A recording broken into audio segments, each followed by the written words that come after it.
Tayo na at sumamba, magpasalamat sa ating Panginoon. Tayo na kumanta, sumayaw sa saliw ng tugtugan, kay inang pagmasdan ang nagkakaisa at sama-sama magkakapatid. Tayo na sumamba, kumanta. Tayo na sumamba, sumayaw kay Jesus. Tayo na at sumamba, magpasalamat sa ating Panginoon. Tayo na kumanta, sumayaw sa saliw ng tugtugan, kay inang pagmasdan ang nagkakaisa at sama-sama magkakapatid. Kay Jesus ang iyong problema, magdasal, maghintay, magtiwala. Sa oras ng pangangailangan, si Jesus ang katugunan. Si Jesus ang ating Panginoon, kailanman di kanya iiwan. Si Jesus ang ating Panginoon, kasama sa lahat ng oras. Papuri at pasasalamat tanging sa'yo, alay. Tanging sa'yo, alay.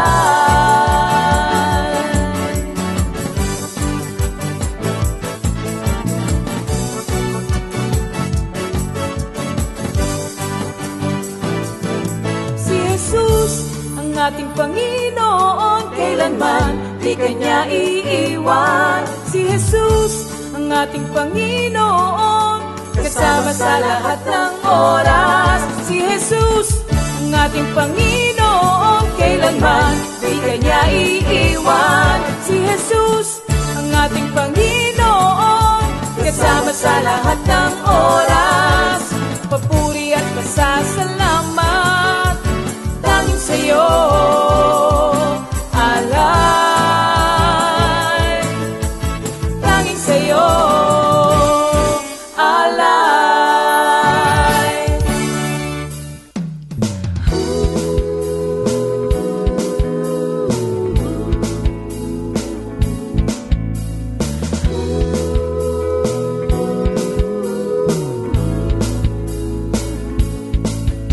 Pinagpalang buhay ang kaloob ng Diyos sa lahat ng tao.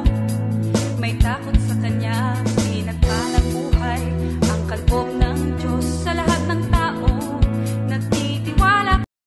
Good evening once again, brothers and sisters. Welcome to our midweek Bible study. Yan. Purihin ng Panginoong Diyos, tayo patuloy na magpasalamat sa Kanyang katapatan sa atin for giving us again another day, another Bible study para tayong lahat ay makarinig ng magandang balita. Hindi lang magandang balita, kundi mabuting balita, mga kapatid. So, tayo muna po ay manalangin. Hallelujah! Hallelujah! Hallelujah! Kataas-taas ang Diyos Ama sa langit, pinupuri ka namin, dinadakila ka namin, niluluwalhati ka namin.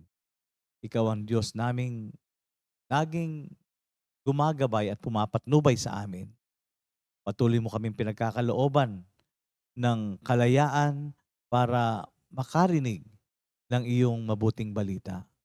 Kung kaya, Ama, sa gabing ito, tinataas ko po sa iyo ang lahat na gagamitin mo mula sa music ministry, sa praise and worship team, Lord, at higit sa lahat sa magbabahagi ng iyong word, Panginoon. Lord, we ask for your double portion of your anointing. At kami naman pong makikinig, Panginoon, Kami po ay gabayan ninyo ng iyong banal na Espiritu sapagkat inaamin namin na tunay na wala kaming magagawa kung wala kayo. Kulang ang aming kaisipan upang maabot namin at maunawaan namin ang bawat pagtuturong maririnig namin. Kaya Lord, continuously guide us with your Holy Spirit, Father God, and may your name be glorified tonight. Again, Father God, yours the highest praise, glory, and honor. This all we pray in the mighty name of your Son, Jesus Christ, who lives and reigns forever and ever. Amen. Thank you, Lord. Okay, mga kapatid, countdown, It's 42 days before Christmas. Yan. Excited na naman tayo, Holiday, makakabisita na naman tayo sa ating mga mahal sa buhay. Join with them na mga kumagsalo-salo, bigayan ng regalo. Napakagandang atmosphere yan, So, it's 42 days before Christmas. At mga announcement natin, mga kapatid, for His Glory t-shirt, mga kapatid, available na po. Ayan. In 2 colors, black and royal blue. So may mga sizes po yan. Yan, makikita nyo po sa screen. Yung extra small, ang length ay 24, ang width ay 18.5 inches. So sa inches po ito, mga kapatid. At ang small naman po ay 25 ang length at 19.5 pa rin ang width niya. At sa medium naman po, we have 26 inches and 20.5 ang width. At sa large naman po, we have 27 inches and 21.5 ang width. At sa extra large, we have 28 inches ang length and 22.5 ang width. At sa double XL, extra large, 29 inches ang length at 23.5 ang width. At sa triple X, yan. Triple X, extra large. We have 30 inches ang length at 24.5 inches ang width. Ayan. At ang presyo po nila, order and payments, mga kapatid, process. Price, 250 for all sizes. Aba, ang galing . So lamang dito yung yung malalaki ang size. So 250 pesos for all sizes. For orders po, mga kapatid, reach out to your CSM teachers or assigned workers sa inyong mga prayer meeting. Yung po ang kontakin nyo, maski dito sa DF, pwede rin kayong tumawag.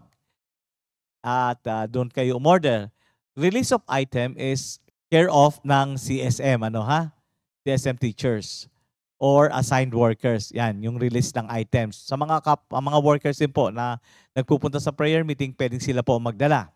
Now, ang deadline po ng order ay sa November 17, mga kapatid, 2024. Yun po ang deadline. Kasi pinagsasama-sama po natin ng bulto. Thank you. Full payment po yon. Or down payment ng 150. Yan. Okay po yon. Tatanggapin. Good as meron na kayo. Now, meron po tayong water baptism sa Kailaway Calo Mendez sa November 23. It's a Saturday, mga kapatid. Alas 8 ng umaga, gaganapin sa Joshua Barcelona's Place, Pulo, Kailaway. Yan, kita nyo po sa screen. Yan, screenshot nyo na po kung hindi nyo natin matandaan. Thank you, Lord. At siyempre, hindi natin makakalimutan ng mga kapatid natin na nagse-celebrate ng kanilang special day. This is November 13, 2024. Happy birthday po kay Brother Sam Belmonte. Yan, anak po ni Sister Joy at Brother Louie, Minister Louie. And Sister Gina Baksal. Happy birthday, sis. At si Sister Dalia Ahumada. Happy birthday, mga kapatid, and enjoy your day. Brother Bong, pasok.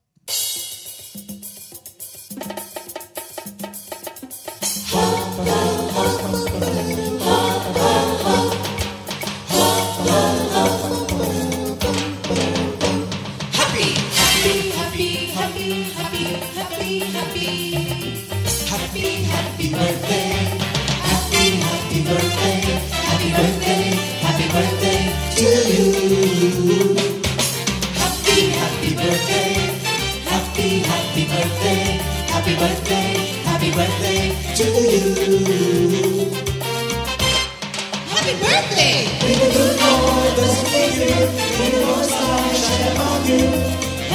Happy birthday to you. Happy birthday to you.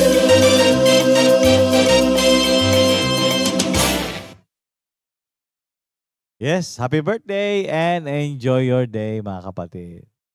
Ano po tayo? So let's prepare ourselves. Tawagin na natin ating mga kapatid sa kasama natin sa bahay natin at tayo sama-samang magpuri sa ating dakilang Diyos. So let's welcome the praise and worship team. Hello mga kapatid, good evening po at welcome po sa ating weekly Bible study. Ayan. Amen, amen. Dito na naman tayo ay aawit, magpupuri at mag-aaral ng kanyang banal na salita. Amen. Kaya sumabay po kayo lahat ng mga nasa kanilang mga tahanan o kayo man ay nasa mga biyahe pa, makinig lamang po tayo sa salita ng Diyos. Hallelujah, hallelujah. Awit tayo mga kapatid.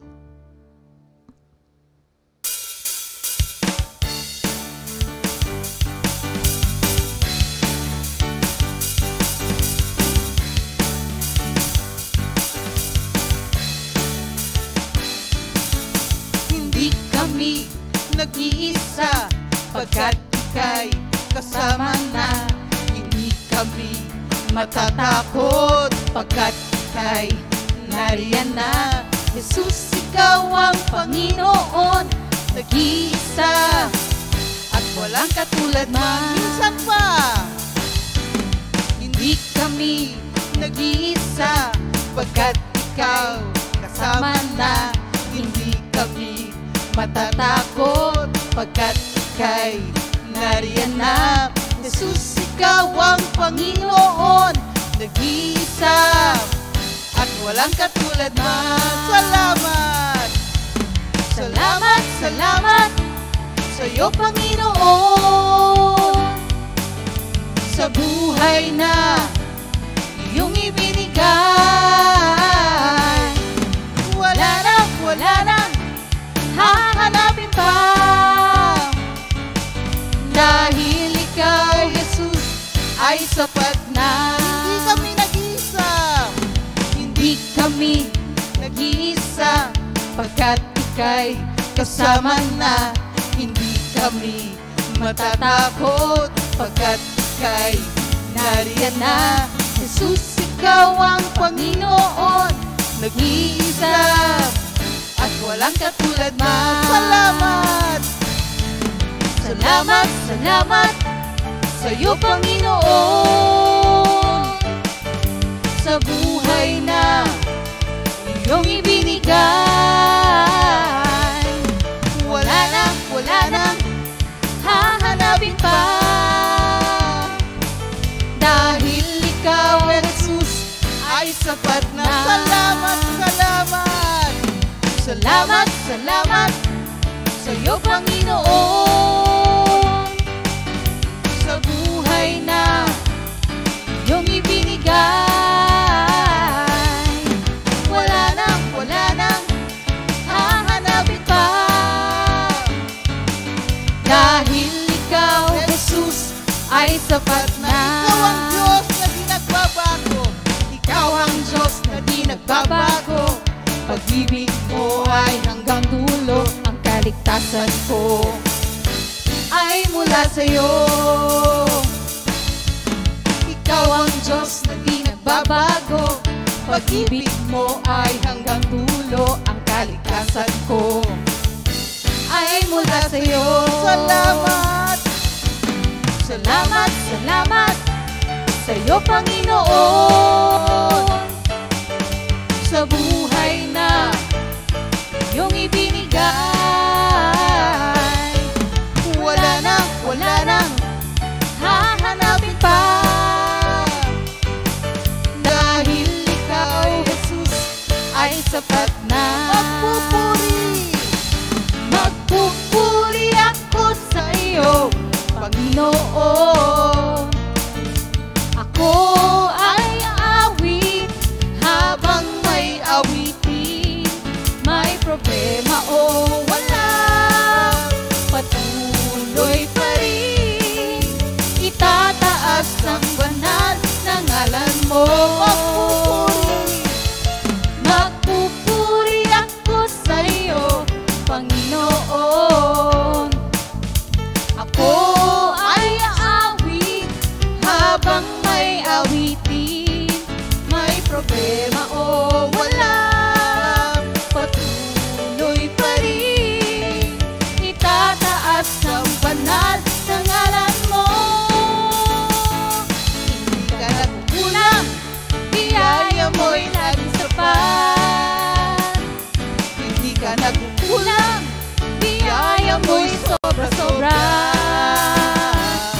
Buhay mo'y ibinigay, ano pang mahihiling?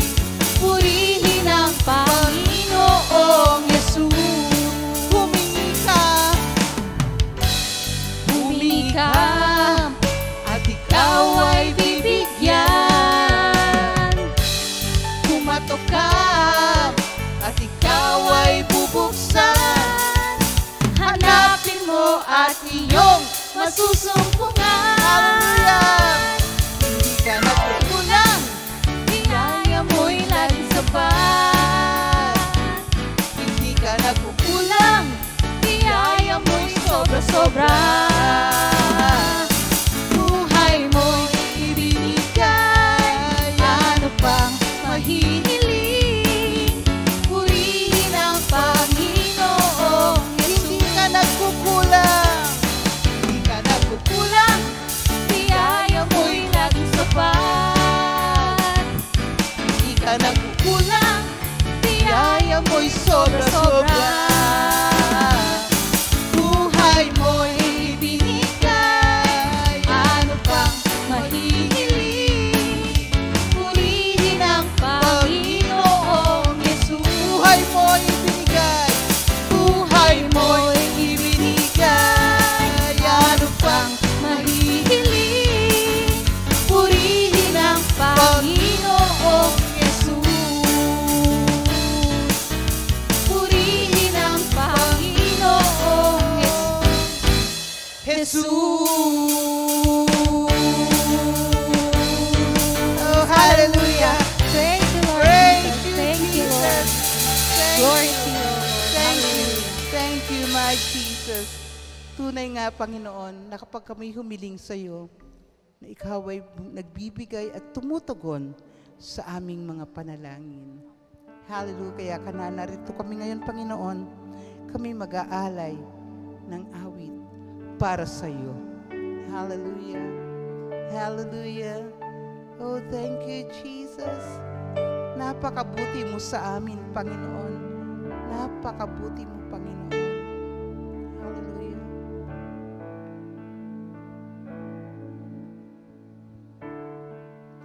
Ako'y aawit sa'yo, O Panginoon.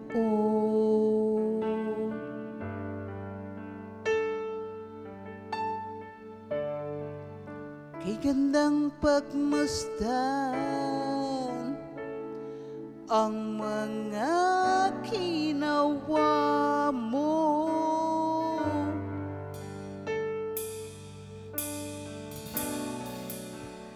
Sala ko'y pinatawad mo. Minahal mo ako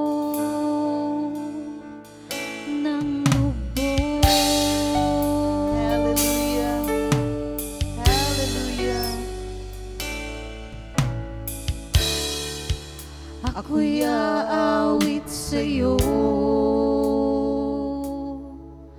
O Panginoon. O Panginoon,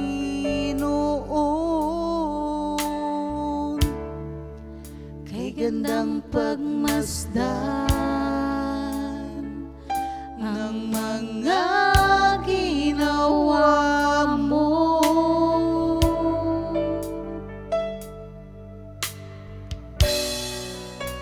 Sala ko'y pinatawad mo. Minahal mo ako ng lubos.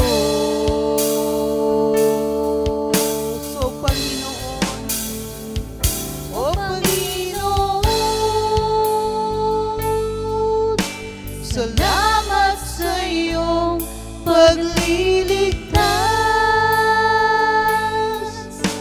Salamat sa buhay ko't lakas. Dahil sa pag-ibig mo, ito'y aking nakamtan. Salamat sa'yo. Minsan pa, ako'y aawit sa'yo. Ako'y aawit sa'yo, O Panginoon. O Panginoon, Kay gandang pagmasdan ang mga ginawa mo.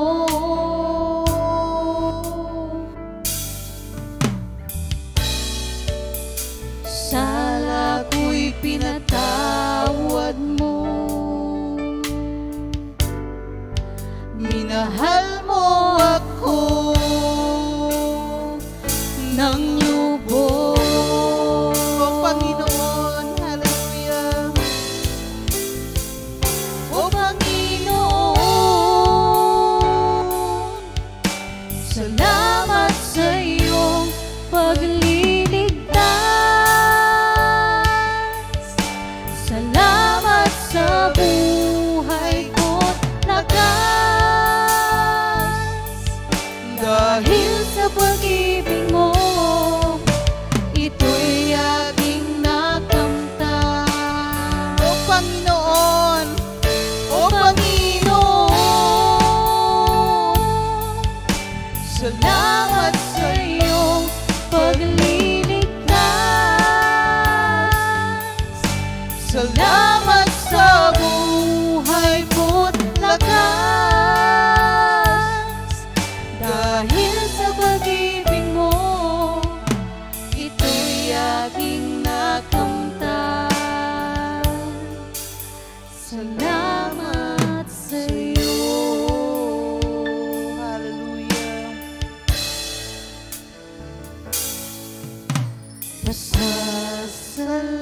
Pasasalamat ko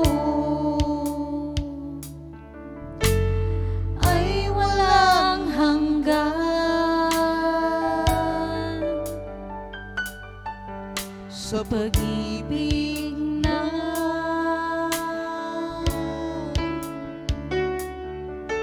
aking nakakamtan. Tunay ka, O Jesus, sa iyong kabutihan, walang kupas ang iyong kadakilaan.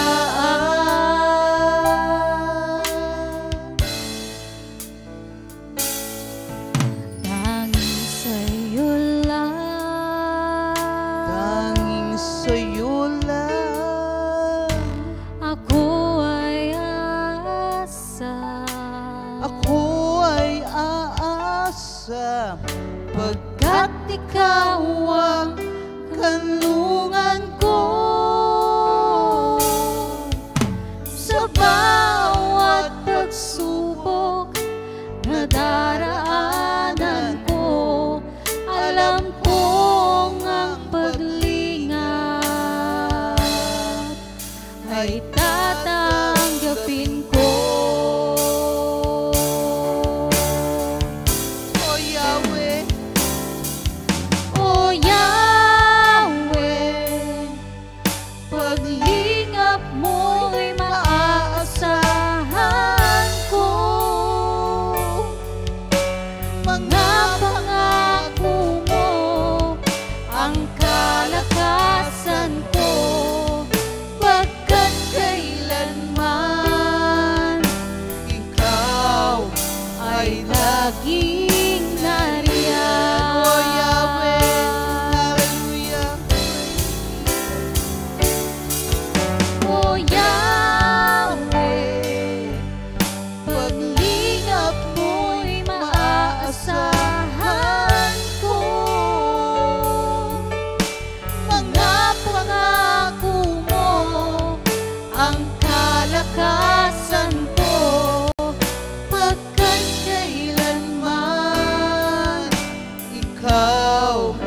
ay laging nariyan. O Yahweh, O Yahweh, paglingap mo'y maasahan ko. Mga pangako mo ang kalakasan ko. pagkat kailanman, Pagkat kailanman, pagkat kailanman, pagkat kailanman, pagkat kailanman, ikaw ay lagi nariyan.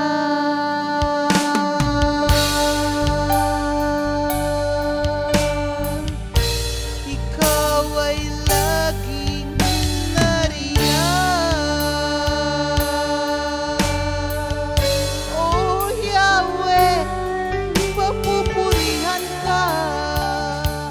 Ikaw ang aming Diyos. Hallelujah. Salamat sa iyo, Diyos. Hallelujah. We praise you, my Lord. Hallelujah. Oh, glory, glory to you, my Jesus. Hallelujah. Praise you, Jesus. Praise the Lord. Hallelujah. Palakpakan natin ang ating Panginoon. Hallelujah. Hallelujah.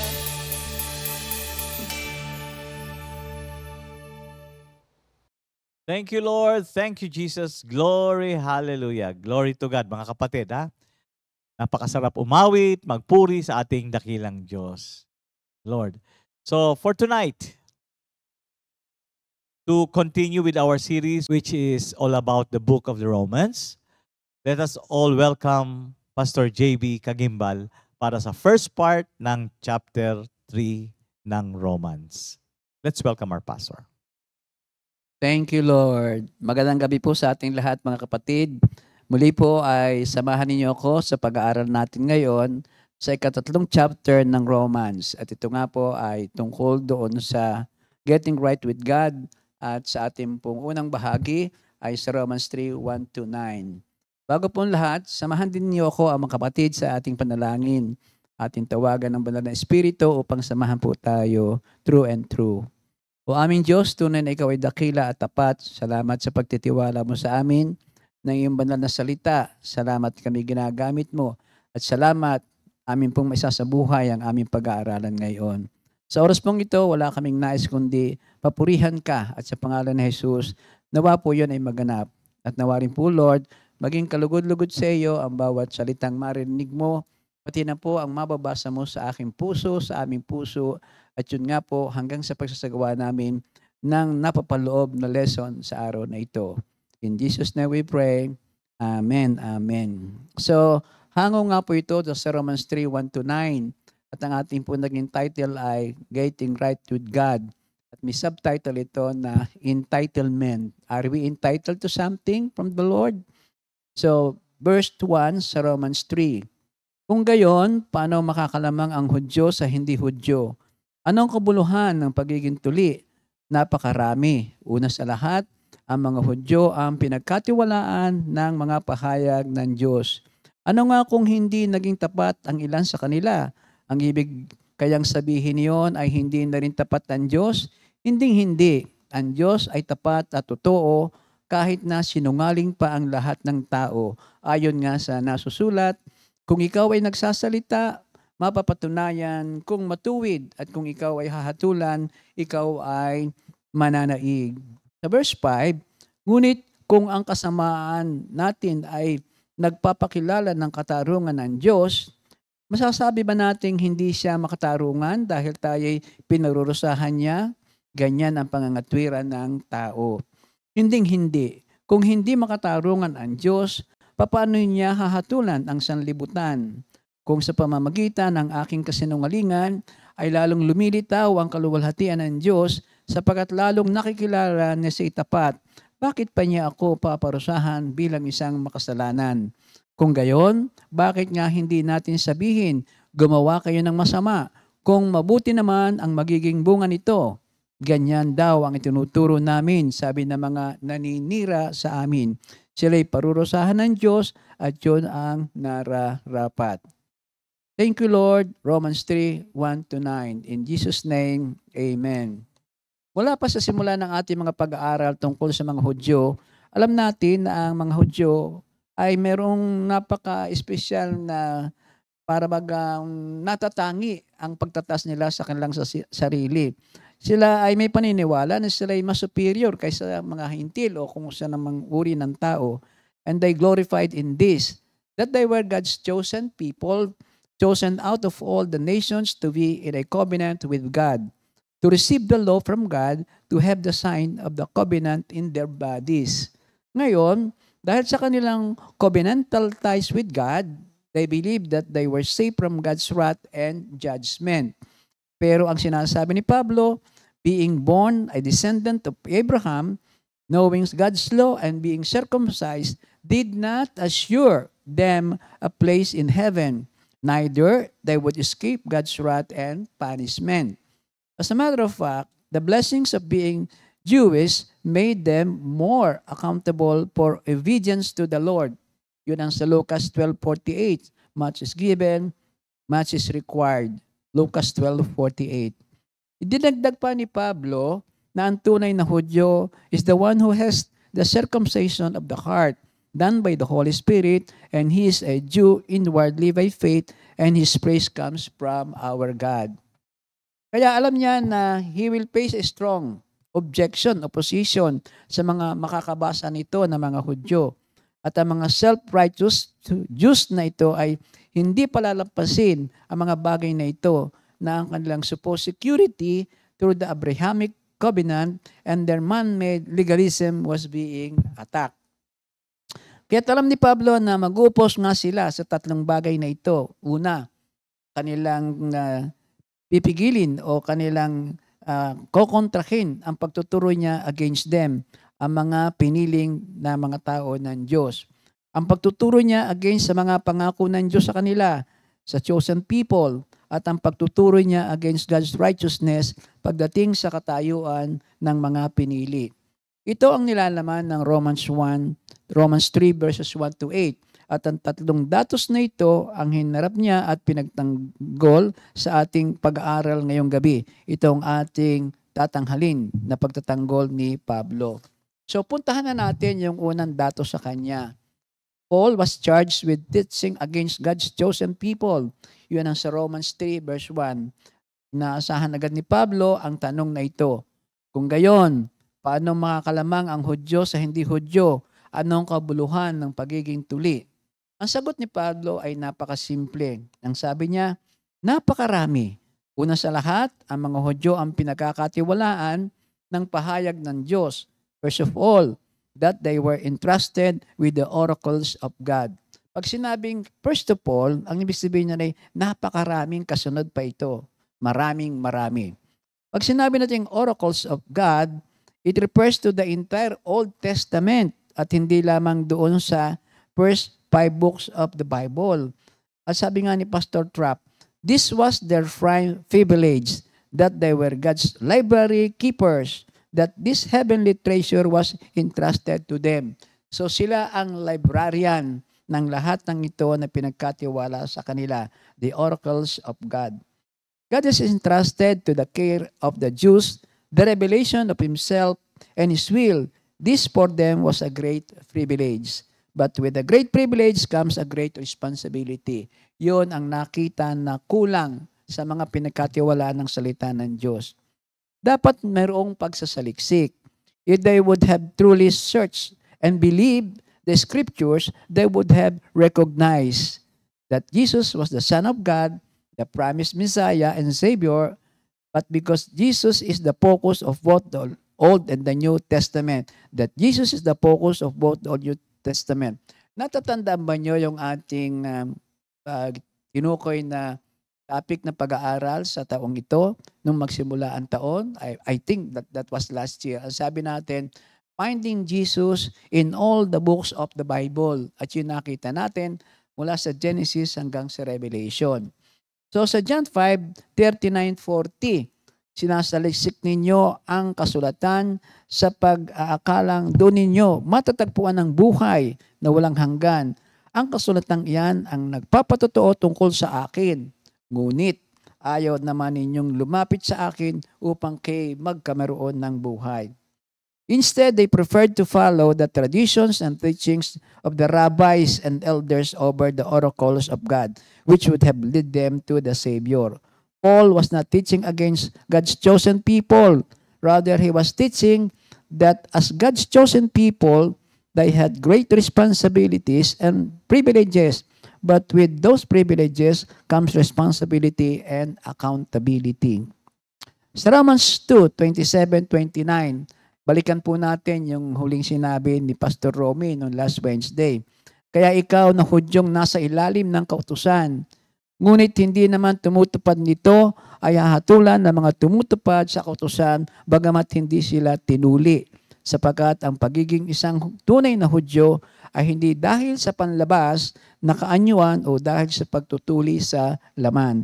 Ang tunay na Hudyo ay ang taong nabago ang puso't kalooban ayon sa Espiritu at hindi ayon sa kautusan. At yun naman sa sinabi ni Pedro doon sa Gawa 10:34-35, ang sabi ni Peter, ngayon kung lubusang naunawaan na walang itinatangi ang Diyos, nalulugod siya sa sinumang may takot sa Kanya at gumagawa ng matuwid kahit taga saan mang bansa siya. Hindi niya maunawaan noon, ngayon naunawaan niya na walang itinatangi ang Diyos, walang favoritism. So yun po ang una. Ang tinukoy doon ay ang pagtuturo ni Paul tungkol sa mga taong kanyang pinili ng Diyos.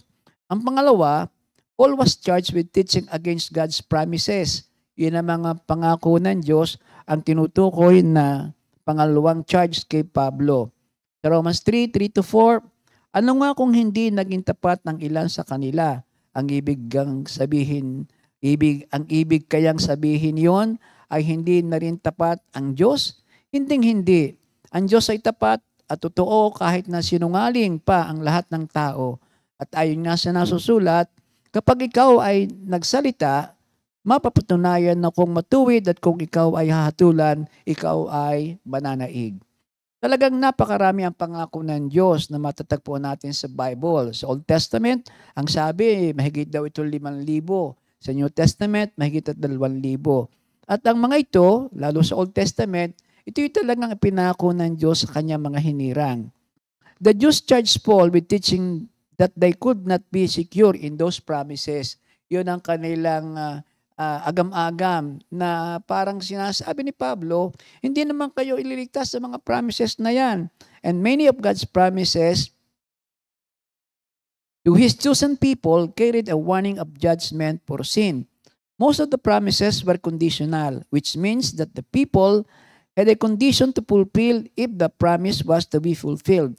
The condition to be carried out by the people was to be faithful and obedience. Obedience and faithfulness. Yan ang natatanging kondisyon upang ang pangako ay maganap. God's faithfulness is not dependent on the belief or unbelief of individuals. God is absolutely faithful to keep His word. Paul was saying that it was impossible for God to be unfaithful in His promises or in any other way. Because faithfulness is one of the attributes or characteristic of God. It is who He is. At isang bagay pa, sa Romans 11:29, alam natin doon na God's gifts and His call are irrevocable. He never withdrew them when once they are given, and He does not change His mind about those to whom He gives His grace or to whom He sent His call. Again, God's faithfulness to His promises will not be nullified by someone's unbelief. Rather, that person's unbelief will keep him from the inheritance of God's kingdom. Kung meron mang unbelief, kung meron mang mga ginagawang mali ang tao, hindi mananalify niyan, hindi pawawalang bisa ang faithfulness of God. Ang mangyayari nga dito, yung person who is not believing, siya ay magsasuffer. Wala siyang inheritance sa kingdom of God. God's kingdom will still come, and when it does, the nation of Israel at that time will be saved. Answering this question, if unbelief can nullify the faithfulness of God to keep His word, ang sagot ni Paul ay hinding-hindi. May it never be. Yan ang Romans 3, yung unang bahagi ng verse 4. Ang phrase na ito, hinding-hindi, may it never be, ang sabi dito ay ito daw ang pinakamalakas na negative expression ng mga Griego noon. Yung pinaulit-ulit. Ang ibig sabihin ay very impossible. It is impossible. Paul was saying that it was impossible for God to be unfaithful in His promises or in any other way. Hinding-hindi. Ang Diyos ay tapat at totoo kahit na sinungaling pa lahat ng tao at ayon nga sa nasusulat, kapag ikay nagsalita, napapatunayan kung matuwid at kung ikaw ay hatulan, ikaw ay mananaig. Because God is perfect in all He does and faithful in all He does, and the fact that He is the measure of goodness and truth, His word is its own verification. Ang kanyang salita, ang tanging tatapat dito ay ang kanya ring salita to verify the truthfulness and faithfulness of our God. If He has promised something, it will come to pass. God will justify in His words. Darating at darating, magaganap at magaganap. Paul doesn't teach against the promises of God for His chosen people, but understands that condition must be fulfilled for conditional promises, and that the unfulfilled unconditional promises for the nation of Israel as a whole will be fulfilled in the future because God is true and God is faithful to fulfill His word. Inuulit, the fault falls on the unbelief of the Jew not being responsible for the privileges he possessed. Yun ay kanilang responsibilidad. The Word of God, responsibilidad nila yun. So, pumunta na tayo sa pangatlong bahagi. Ang sabi natin ay ginarcharge ni Paul, si Paul na mga Jews na tinutuligsa niya ang mga tao na pinili ng Diyos. Ang pangalawa ay kanyang tinutuligsa din yung mga promises of God na hindi entitled ang mga Hudyo. At ngayon naman, sa pangatlo, Paul charged with teaching against God's righteousness, Romans 3, 5-8. Ngunit kung ang kasamaan natin ay nagpapakilala ng katarungan ng Diyos, masasabi ba nating hindi siya makatarungan dahil tayo pinaparusahan niya? Ulit po natin, verse 5. Ngunit kung ang kasamaan natin ay nagpapakilala ng katarungan ng Diyos, masasabi ba nating hindi siya makatarungan dahil tayo pinaparusahan niya? Ganyan ang pangangatwiran ng tao. Hindi. Inulit po ni Pablo ang kanyang objection dito. Kung hindi makatarungan ang Diyos, paano niya hahatulan ang sanlibutan? They believe that Paul taught that the sins of Israel glorified God. The faithfulness of God was seen through their unfaithfulness. Parang magkabaligtad. Unfaithfulness ay lalong lumalabas ang faithfulness ng ating Panginoon. They believe that Paul taught that God was using man's sin to bring glory to Himself. Isinacharge nila si Pablo na ginagamit ang kasalanan ng tao upang ang glory ng ating Diyos ay matanghal. Another way of saying it, if my unrighteousness will demonstrate God's righteousness, how can God judge me? My sin ultimately serves to bring Him more glory. At hindi ba mabuti ang ganon? So, magkasala na tayo na magkasala? Of course not. Ang sabi pa dito ay ganito, is God unjust who inflicts wrath? Ang Diyos ba ay makatarungan kung siya ay nagpaparusa? Pakinggan natin si David. Si David may sinabi doon sa Psalms 51 verse 4 nung siya ay nagkasala kay Bathsheba. Ito ang pagkakasabi niya, sa iyo lamang ako nagkasalang tunay at ang ginawa ko'y di kinalugdan. Kaya may katwirang ka na ako'y hatulan, marapat na ako'y iyong parusahan. So ang pagkakamali ni David, inako niya at hindi niya sinansala ang magiging kaparusahan sa kanya ng Diyos. So yung kanyang sin, merong right talaga ang Diyos na siya ay parusahan upang ituwid. Sa isipan naman ng mga oppositionists, God is in control of everything. Even my evil will ultimately demonstrate His righteousness. Therefore, God is unjust. David, God is just na ako'y parusahan sa aking kasalanan. Sa mga oppositions na ito kay Paul, he is unjust. If he inflicts his wrath on me, because I am just a pawn in his hand. Parang siya daw labang ay isang maliit na sundalo utusan sa kamay ng Diyos na parang ginagamit lang naman niya ako eh. Alam niyo, isang napakagandang halimbawa dito upang makita po natin na ang righteousness of God ay para bagang itatapat doon sa righteousness ng tao. Ang magandang halimbawa dito ay nangyari kay Judas. Kay Judas Iscariote. May mga nagsasabing kawawa naman si Judas. Parang walang nagawang kasalanan si Judas, pero ito, nakaranas siya ng isang kaparusahan na higit pa kaysa ginawa ni Pedro. Maring ito ang gawing pagtatanggol ni Judas sa kanyang kaso. Alam kong pinagkano ko si Jesus, pero nakabuti rin sa kanya ito. Para bang ibig sabihin na, if I haven't done what I did, Jesus would have gone to the cross at all. What I did even fulfilled the scriptures. How can you judge me at all? Ginamit lamang ako. Kung ako'y wala dyan, magaganap ba yung Calvary? Magaganap ba yung pagtubos ni Kristo sa kasalanan ng tao? Yun ang pangangatwiran ng mga tao. Hindi yung sinabi ni Judas o nakalathala sa Bible. Para lang natin binibigyan ng konting kung sakali. Hindi kaya ito ang sinabi ni Judas? Si Spurgeon may magandang tugon dito kung ito ang mga pananaw ng mga katulad ng mga nagkakasala na ang Diyos ay sinisisi dahil siya lang ginagawa. Sabi ni Spurgeon, yes, God used your wickedness, but it was still your wickedness. God used your wickedness, but it was still your wickedness. Ginamit ng Diyos ang iyong kabuktutan, pero ito'y nanatiling iyong kabuktutan. Kasalanan mo rin yan. There was no good or pure motive in your heart at all. Walang nikatiting na bakid ng kabutihan o kagandahang motibo sa iyong puso. It is pure wickedness. It is no credit to you that God brought good out of your evil. You stand guilty before God. It's all about God's righteousness. Walang kinalaman ang iyong pagiging wicked. Sabi pa ni Pablo, I speak as a man. Sabi ni Pablo, I speak as a man. Ganyan ang pangangatwiran ng tao. Hindi ibig sabihin ito ay wala siyang inspirasyon mula sa Espiritu at bilang apostolic authority. At ibig niyang sabihin ay ganito, that only a man, a fallen man at that, would anyone dare to question God's justice para bang nagiging kalapastangan ito. So, sinasabi niyang, hindi ako ito. Ako'y tao, kaya ako ito yung nasasabi. Pero ito'y kalapastangan sa Diyos na sasabihin ng wickedness of man ay siya ang nagiging sanhi upang ang Diyos ay maging dakila.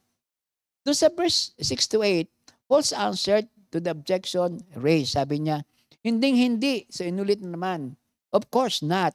Kung hindi makatarungan ang Diyos, paano niya hatulan ang sanlibutan? Certainly not.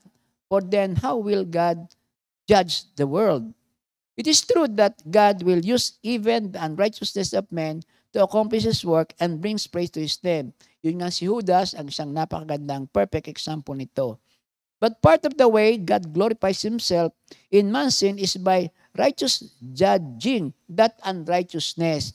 Hindi ibig sabihin, meron kang unrighteousness, meron kang wickedness, dahil natanghal ang kadakilaan ng Diyos, ang righteousness of God, ay hindi na magkakameron ng kakulang kaparusahan ang iyong nagawang kasalanan, ang iyong wickedness. There will always be that punishment.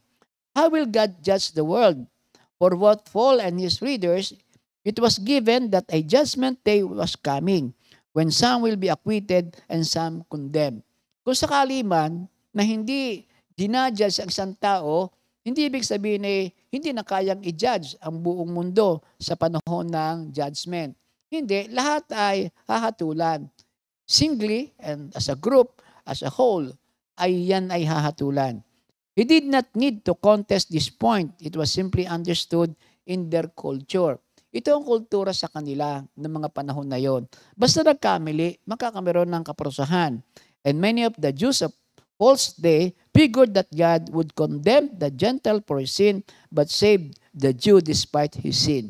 Yun uli ang pagkakaiba. Yung timbang ay lagi nilang sinasabi na ang Diyos ay mas matimbang sa amin. Ang mga hintil ay kinaparusahan sa kanilang kasalanan, pero ang mga Hudyo ay isi-save despite of their sin.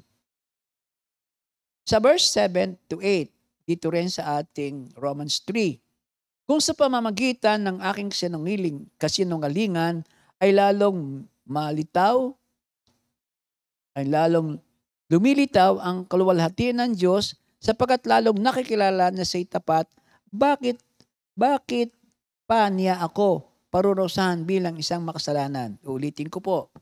Sa verse 7 to 8, kung sa pamamagitan ng aking kasinungalingan ay lalong lumilitaw ang kaluwalhatian ng Diyos sapagkat lalong nakikilala na siya'y tapat, bakit pa niya ako parurusahan bilang isang makasalanan? Kung gayon, bakit nga hindi natin sabihin, gumawa tayo ng masama kung mabuti naman ang magiging bunga nito? Ganyan daw ang itinuturo namin, sabi ng mga naninira sa amin. Sila'y parurusahan ng Diyos at yun ang nararapat. So lahat ng ito ay slander, paninira ng mga kalaban ni Pablo sa kanya. The Jews repeatedly charged Paul that his gospel of salvation by grace alone, through faith alone, undermined God's law and also made it okay to sin with freedom and no consequences.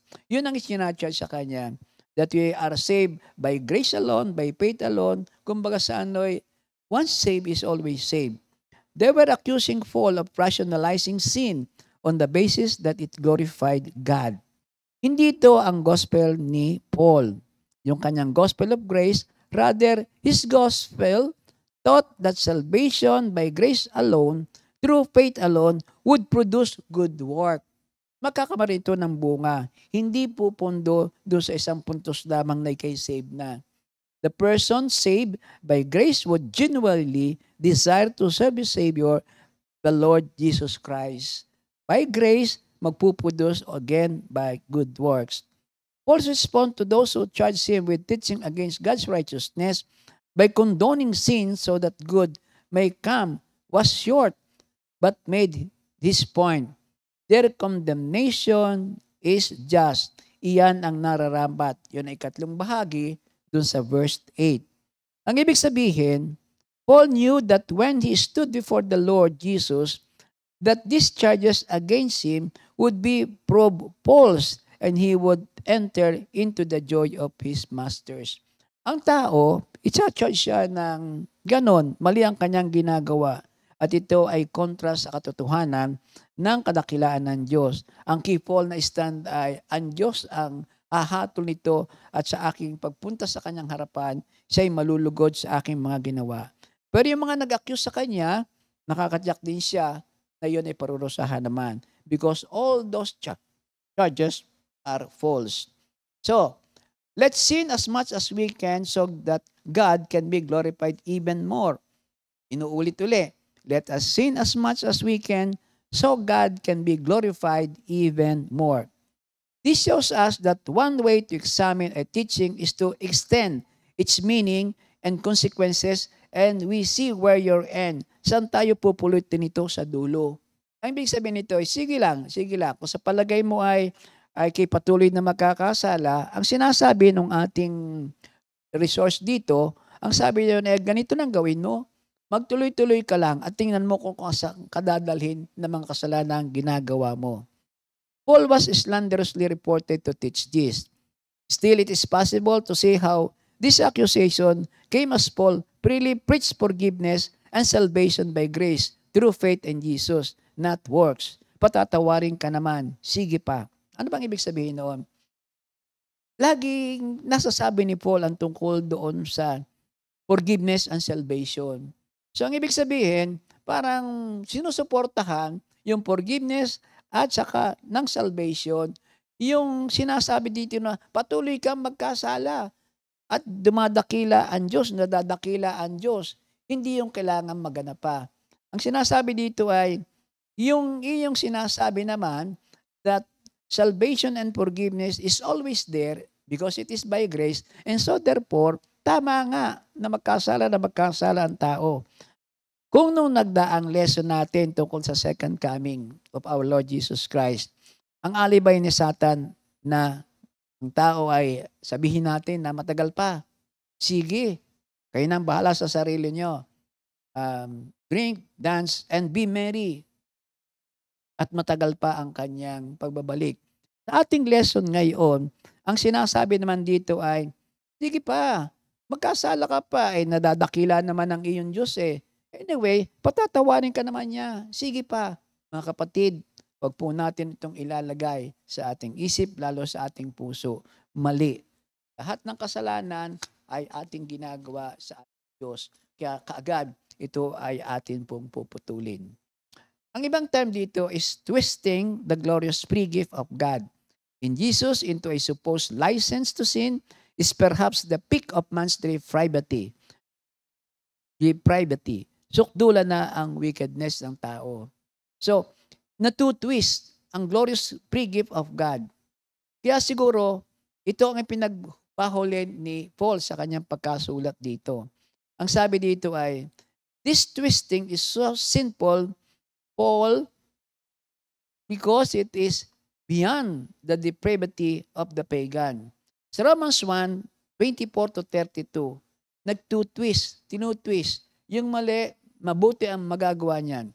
Kaya't hinayaan nila na sila ng Diyos sa kanilang maruruming pagnanasa hanggang sa hindi na nila mapigil ang paggawa ng kahalayan sa isa't isa.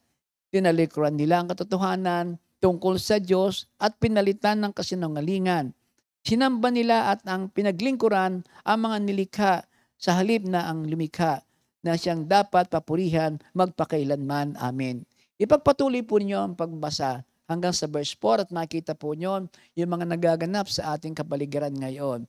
Ayaw na makipagtalik na lalaki sa babae at ang nangyayari, lalaki sa lalaki, babae sa babae at napaka-karumal-dumal ang nagaganap. Yan nga po ay beyond the depravity of the pagan. Kumbaga sa sukdulan ng kasamaan. Gayun din sa Romans 2, verse 1-5. Ang sabi dito ay ganito. Ito na may tinutwist it is beyond the hypocrisy of the moralist. Hypocrite. Yun ang pinakikita sa Romans 2, 1-5. Kaya nga, sino ka mang humahatol sa iba, wala kang may dadahilan. Sapagkat sa paghatol mo sa iba, hinahatulan mo rin ang iyong sarili. Dahil ikaw nang humatol ay gumagawa rin ng ganoon. Nalalaman nating makatarungan ang hatol ng Diyos laban sa mga gumagawa ng mga iyon. Hinahatulan mo ang mga gumagawa ng mga bagay na ginagawa mo rin. Akala mo ba'y makakaiwas ka sa hatol ng Diyos? Patuloy po nating basahin mga kapatid hanggang sa verse 5 at makikita po natin ang ating tinutukoy na mga bagay na hindi dapat nating ginagawa. So sa pagtatapos ng ating aralin ngayon, meron pong dalawang bagay na ipinakikita rito. Ang una ay, God never voids His word or promises. He never has and never will be a liar. God has promised salvation and eternal life to men who have truly called upon Jesus Christ as their Lord and Savior. Ito yung key doon sa sinasabing, once saved is always saved. If you are a truly believer of Christ. Kung hindi ka naniniwala kay Kristo from your heart, hindi ka saved. So will not be saved all throughout. Ang sabi nga ay ganito, kahit wala ni isang tao na mananatiling tapat sa Diyos, mananatili pa rin siyang tapat sa kanyang mga pangako. Even if there should never be a single person who believed God's promise, He would still save any person who did what He said. Kahit pa wala, kahit isa lang yan, ang Diyos ay mananatiling tapat sa kanyang sinasabi. Ang problem ay, ang problema nito ay, in the doing what God says, in coming to God as He dictates. Ang problema yung pagsasagwa ng sinasabi ng Diyos. God demands that men give their hearts and lives to His Son, Jesus Christ. God demands that men live for Christ, worship and obey Him 100%. But it is too hard for men. Mahirap ito sa atin. They want and seek after an easier salvation. An easier salvation.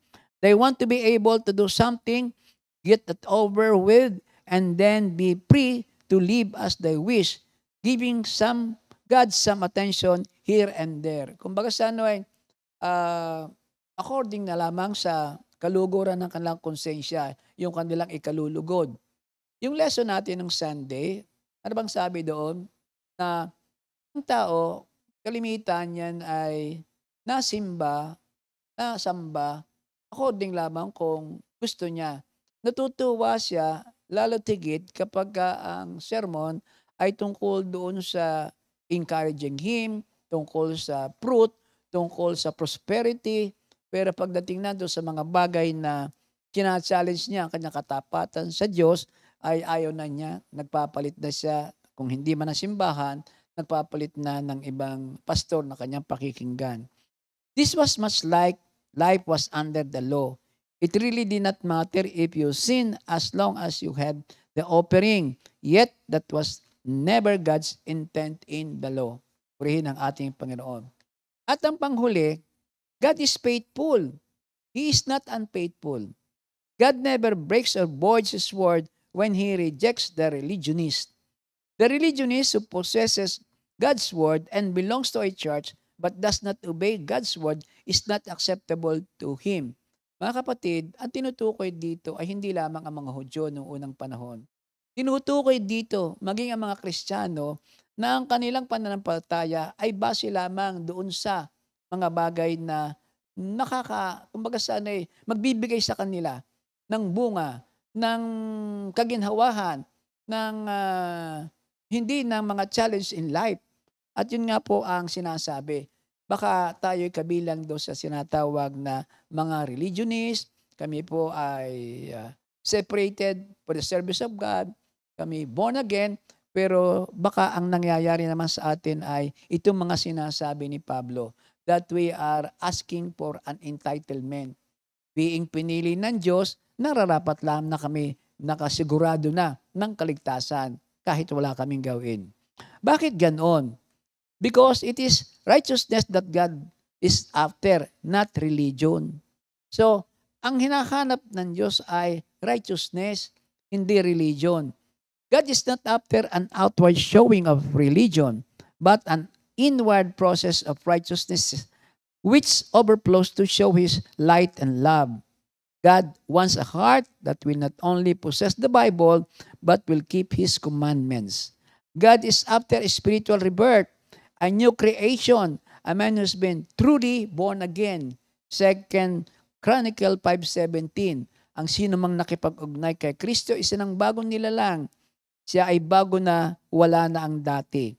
Therefore, if anyone is in Christ, he is a new creation. The old has passed away. Behold, the new has come. This means that anyone who belongs to Christ has become a new person. The old life is gone and new life has begun. God wants a heart and life that are focused upon Christ and that keep the commandment of Christ. The only man who is acceptable to God is the man who has given his heart and life. Inuulit po natin yon. And his life to Christ and who live righteously, trusting God to accept his faith in Christ. Ang panghuli, sa Romans 2:28-29, sapagkat ang pagiging isang tunay na Hudyo ay hindi sa panlabas na kaanyuan, kundi dahil sa pagtutuli sa laman. Ang tunay na Hudyo ay ang taong nabago ang puso't kalooban ayon sa Espiritu at hindi ayon sa katusang nasusulat. Ang papuri sa taong iyon ay mula sa Diyos at hindi mula sa tao. Mga kapatid, salamat sa Diyos. Ang sa Diyos ay tapat siya sa lahat niyang ginawang pangako. Tayo sinusubaybayan. Gusto niyang ang mga pinagkatiwala sa ating salita niya ay mabuhay at maging buhay natin. At ang sinasabi niya ay hindi ini-spoiled ng Diyos ang mga taong sa kanilang pagkakamali. Bagamat sa ngayong mga pagkakataon, ang Diyos ipatuloy na nagpapakilala ng kanyang kadakilaan. So again, mga kapatid, maraming salamat sa Diyos, pahintulot sa atin, gamitin ang oras at ang kanyang banal na salita. At nawa po ay naging kalugod-lugod nga sa Kanya ang bawat narinig. Patawad po sa mga nabitawhan na hindi kabilang sa iyong katotohanan. At salamat po ng marami. I-bless mo po kaming lahat, lalo po ang lahat na nakikinig ngayon. At sa pangalan ni Jesus, sa muling pagkikita. In Jesus' name, Amen. Amen. Thank you, Lord. 2 Timothy